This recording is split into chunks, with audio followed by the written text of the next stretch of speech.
ન્યૂઝમાં આપનું સ્વાગત છે। વડોદરા શહેર એસઓજી પોલીસે છેતરપિંડી તથા વિશ્વાસઘાતના ગુનામાં સંડોવાયેલ વોન્ટેડ આરોપીને પકડી પાડ્યો। આગામી લોકસભા સામાન્ય ચૂંટણી 2024 અનુસંધાને વડોદરા શહેરમાં કાયદો અને વ્યવસ્થા જળવાઈ રહે તેમજ મિલકત સંબંધી ગુનાઓ તથા એનડીપીએસ એક્ટના ગુનાઓમાં ઘણા સમયથી નાસ્તા ફરતા અથવા વોન્ટેડ આરોપીનાઓને પકડી પાડી કાયદેસરની કાર્યવાહી કરી પરિણામલક્ષી કામગીરી કરવા સારું પોલીસના ઉચ્ચ અધિકારીઓ દ્વારા જરૂરી સૂચન અને માર્ગદર્શન આપવામાં આવેલ હોય, જે અંતર્ગત છેતરપિંડી તથા વિશ્વાસઘાતના ગુનામાં સંડોવાયેલ વોન્ટેડ આરોપી ટિંકુ ગુપ્તાને ઝડપી પાડી કાયદેસરની કાર્યવાહી કરતી વડોદરા શહેર એસઓજીની ટીમ આ કામગીરી દરમિયાન ટિંકુ સીતારામ ગુપ્તા નામક આરોપીની ધરપકડ સાથે આગળની કાયદેસરની કાર્યવાહી હાથ ધરાઈ છે।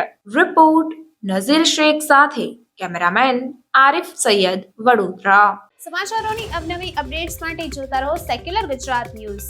સાથે સેક્યુલર ગુજરાત ન્યૂઝ ચેનલને લાઇક, શેર અને સબસ્ક્રાઇબ કરો અને બેલ આઇકોન દબાવીને સમાચારોની ઝડપી માહિતી મેળવો।